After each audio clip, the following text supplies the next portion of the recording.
is On the Move with myself, Palesa Tau. I asked you a question earlier and I said, how do you feel about your body?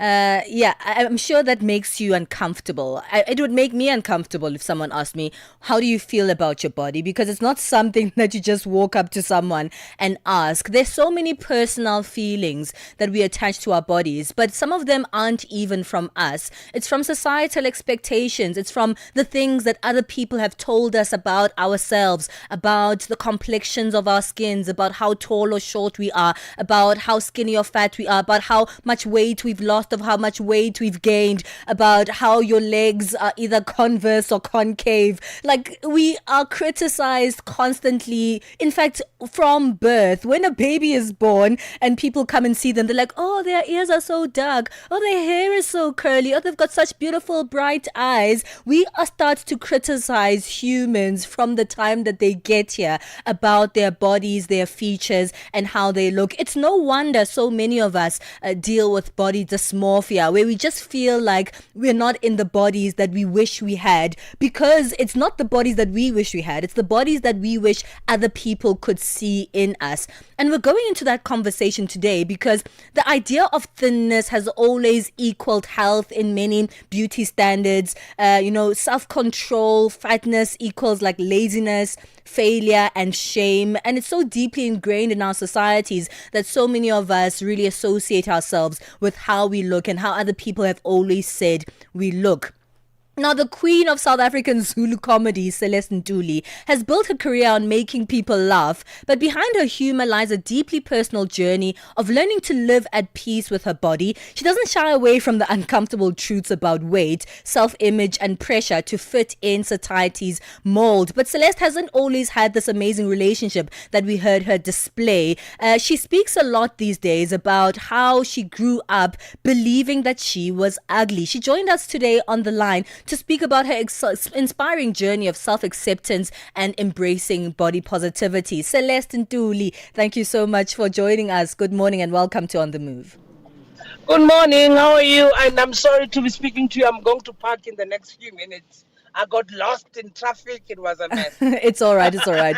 I'm happy to have you, though, with us, and I'm happy to hear you speak. Usually they say that, people who are funny are usually hiding a lot behind the laughter. And for someone who is now, a big, renowned comedian here in South Africa and on the African continent, would you say that that runs true for you when you were growing up? Well, I think the way people put it is they say we hide behind the humor. I think we use the humor to highlight what probably most people won't want to talk about, or the topics that maybe are too personal for certain people. So I don't believe that it's because we really are hiding behind the humor, but the humor for us become a comfort zone. I'm good. I don't have to, like, personally, because I'm a funny person. Humor becomes my comfort on everything. When I get sad, I start laugh first, and then I realize, well, it's a sad moment. But because my mind is wired differently, I will find what is funny about the moment before even. That's why most comedians will have a too soon joke, because we're already there. We're already on some. Well, this moment is not so nice. But this is how it is hilarious or coming across as funny in this part. Yeah. Well, I asked the question as I was opening to say, how do people feel about their bodies? And every time people ask you about your body, and that happens a lot, here on the continent, when you meet friends you haven't seen for a long time, maybe even with your partner, at work, when you go to a family gathering and elders ask you, hey, you've gained weight, you've lost weight. And sometimes people ask you uncomfortable things about our bodies. But there's two sides of, that body that we live in. And it's the side that how we feel about our own bodies, but also how society has always spoken to us about our bodies. And that's where the journey usually begins. How people speak to us, how people relay our body to us. How has that been for you, ever since you were young? How have people spoken to you about your body? And how has that, changed or managed the perspective that you have about your own body? Well, of course, like most people who are big, I've been told, and when you're growing up, people will tell you, you've picked up weight. I even had to say this to my mom. I said, but you gave birth to me. I've been big all my life. Yeah. So every Christmas I'm gonna be big. There's not gonna be a Christmas way. Probably I might be smaller or have lost weight. So I've learned my body has become what defines me. It well has defined my journey in life, if you will. The moments where I really don't like it, and then I get used to it. But I find that as you get older, you appreciate things that you probably were not appreciating when you were younger, or else that you were told a number of times that are not so good on you or for you. Like for example, in general, African women having big area behind is it was something that most people will tell you about. But in Yeah. recent years, people are going to get BBLs, and it's like it's a typical thing like that when it comes to body and understanding your body, that there's a thin line, and also there's a limit between the healthy route that you must take because it's Mm. now impacting on your health, or the I accept that this is who I am, because as much as we fluctuate in weight, we still need to love our bodies at every space in any journey at Yeah. every time. But So also, that's where it's challenging. that is a journey, right? And I want us to go into that. We need to take a short break, but I want us to speak about that journey of self-acceptance, because it's not like you wake up in the morning just because more people are speaking about body positivity and then tomorrow you have that body positivity. There's a lot of Yeah. reckoning to do, and a lot of eliminating of the ideas that you had about yourself that were brought onto you by other people, simply because, I mean, essentially many of us have been bullied outside of our bodies from a young age, and Yeah. eventually we have to make the decision to try and live within this body in a positive way. We'll come back to that after this. We're chatting to comedian Celeste Ntuli, and no, she's not telling us jokes today, but we're chatting about her own inspiring journey of self-acceptance and embracing body positivity. The KwaZulu-Natal Convention Bureau, in collaboration with Millvest Advisory and the city of Umhlathuze, bring you the 2025 Tourism Investment Forum Africa. As a global platform for local action, the Tourism Investment Africa aims to promote the secondary and tertiary cities and regions as attractive investment and tourism hubs. Be part of the movement transforming tourism in Africa. Join us for the TIFA 2025 from August 27 to 29 at Tembela Venue, Richards Bay, KZN, South Africa. Keeping you on the know and on the move. We're hanging out with a South African comedian, Celeste Ntuli, who's built a career making people laugh. But today we're speaking about another side of her, an inspiring journey that she's been speaking about, self-acceptance and embracing body positivity. Thank you for staying with us, Celeste. Well, let's continue the conversation, right? You speak about the older you got, you started embracing your body for what it is, and really loving yourself more. But I'm sure you didn't just wake up and feel that way. How was it tackling the feelings, the sad, the emotional, the negative feelings of how you felt about your body before you started embracing body positivity? Well, of course, you go through the stages of hating. Why me? I mean, I grew up in my family. My sisters are thinner, smaller than me, like quite the opposite. And you'll be like, why? Why was it only me? Then I'm not thin, blah blah blah. And sometimes I found that there's also a bigger thing with regards to your personality. Um, in a sense that your personality matches your body, and I make fun of it and I make jokes about it. I'll be like, well, I'm the only one who's big in my family. I'm the only one who's big in everything, you know? And and sometimes it's like you're blowing your own horn. But yes, I mean, who's gonna blow it? Because of the whole body, you're going to go through the whole thing of hating your body as a big person. You're going to go through a thing of doubting yourself, finding out what's good, looks good on you, what doesn't look good on you. Sometimes your stomach is too big this season. Sometimes it's better, it fits better. Maybe sometimes, it's always this and the other. Yeah. So as the more you grow, the more you realize, you know what, it will never stop.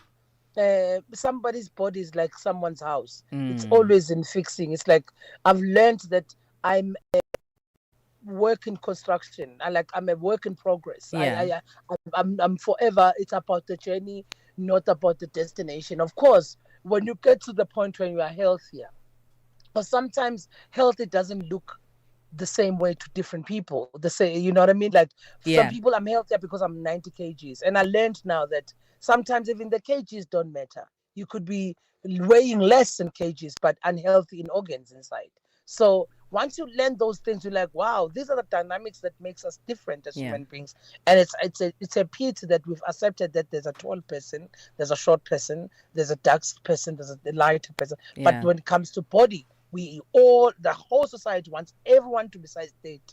And it's crazy. And you can accept all these things about different people. Imagine sometimes there are things that don't fit. I've been wanting to be healthy, but I've never in my life dreamt of being size 32, 34. Yeah. It can Yeah. never be me, because You know, I don't even think I can carry that size. you, you you, know you and know, I think sometimes as you grow older, you yeah. get to understand those things. When you are younger, you're losing weight because you want to fit into those jeans, you want to wear those bikinis, you want to Yeah. look like this person, you want to look like that person. And to being in the entertainment space has helped me, because vanity is a huge part of what we do. How you look, how you show up.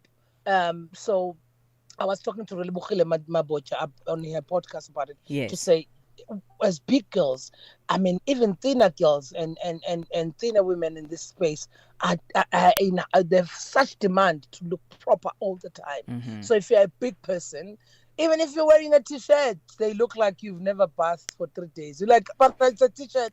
But they want you to be prim and proper all the Yes. time. Yeah. And it does something to you to say, wow, I must put it on. But then again, there is a level of also reminding you that even at your weight, even right now, when you are not the age or the weight, I mean, and the size that you want to be, you still have to show up and love yourself. Yeah. Still have to show up and look good, and wear something that fits you the way that it embodies your body, and it enhances the beauty parts about your body. Because believe you me, the big part is not the end all about my body. There are Yeah. great parts about my body that when I go there, they'll be like, oh, your legs should show, your this should show. Because yes, and I think as a big person, it takes us some time to see those things that are great about us, to say, oh, you know what, I've got beautiful eyes, oh, I've got beautiful lips, Yes. oh, I've got beautiful hips. Actually, I love my breast even if it's big. I love my bum even if it's big. Oh, my stomach, as much as it's big, if I can take it in here or whatever, even if I don't take it in, it's still nice. I love my skin, you know what I mean? I'm Yes. healthier. I think as you grow older, then those things, they count beyond just the size, So true. beyond just the Here's what yeah. what I think people don't really understand about body dysmorphia, or like not feeling good in your body, is that it's not really about how you look, but how you carry yourself and how you feel about yourself. There's so many people who are a size 32 who fit the perfect standard of, what society deems to be beautiful, or, feminine, or whatever, society beauty standards are. But those people can still feel that body dysmorphia and not love themselves because of the things that you tell yourself. Let's speak about confidence before we wrap up, right? Because it is confidence that makes you embrace your body, not particularly how your body looks or whether you're losing weight or gaining weight. It's the confidence to say, no matter what my body looks like at whatever time, I embrace that and I love that because I love me. You are lucky to reach that part if you're a big person, because the society has a lot that they say and opinions. But when you understand that you are beyond your size, there's life. Your life is bigger than your size. It's bigger than your weight. You learn to love yourself and be like, you know what, I must show up. I'm glad that that happened to me. I know it doesn't happen to most people, but for me, it gave me permission, because you feel like you are in the scrutiny of everybody else by your weight. Like, you know that, oh, there we go again. I'm going to my family gathering. Everyone will have something to say about how I look. Not everyone gets that type of attack, if you will, Yeah. or intervention. I don't know what you call it. Because if we gather as families, I always say this, there's always something that someone has to be talked about, or hasn't done, or doing Yes. wrong, or whatever. But no one just walks to someone in the family gathering and say, hey, how's it? When are you still going to finish school? Like, It can never be the first thing you start with, but that's what I've learned to do. When they talk about my weight, I talk about what they don't have. And then they Oh. start, oh yeah. And then it becomes Mina was just asking. Yeah, I'm also Yeah, just exactly. Let asking. me too. I was also Then just I'm just asking. asking, why are you still with that abusive man? Like, I'm just asking. So let's, and then people understand that these are the things as human beings that we deal with. Yeah. And they will give you space to deal with them for yourself, by yourself, in your own way. But I recommend and I tell everyone, please learn to love yourself regardless, because each and every other year, other whatever, there's gonna be a new trend, new style. So you're not gonna die here because you don't fit into this right now. Right, But if you right. fit into what you understand with your life, I've been free, man. I won't lie. I'm no longer at that point where it rubs me well, of course you'll feel some type of way, people are Yes. ignorant about it. But because I know where I am and what I do and how I love myself and show up for myself, and the fact that I can be big but doesn't necessarily mean that I'm dirty, Yeah. or it doesn't necessarily mean that I don't know how to dress. All these things that we get and we can't think. I mean, we run businesses, we do things, and it's a society pressure that has nothing to do with really how people live. So I've freed myself from it, to be honest. I love that. I've given myself permission to say, you know what, Celeste, one day you're gonna wake up and be like, oh, this is too much. I wanna lose, or maybe I've dropped the ball. I'm no longer on my diet, or I'm no longer eating well and eating healthy. Yeah. And I'm not taking anything away from the fact that also we do have an illness of emotional eating. Yeah. But that emotional eating, you approach it as such, just like any other thing that is sort of like a disorder in your life. All But right. you don't say your whole life is wrong just because you've so much rods. Well, we'll have to leave it there, Celeste. Unfortunately, we run out of time. I wish we could have more time to actually chat about this, but we'll leave it there. And I love the fact that you wrapped it up to speak about the freeing experience of deciding to embrace yourself in whatever a part of your life and whatever, phase your life and your body is in. Thank you so much. It's been an incredible conversation, and thank you for joining us. Thank you so much. Thank you. That is a South African comedian, Celeste Ntuli, speaking about self-acceptance and embracing body positivity. It's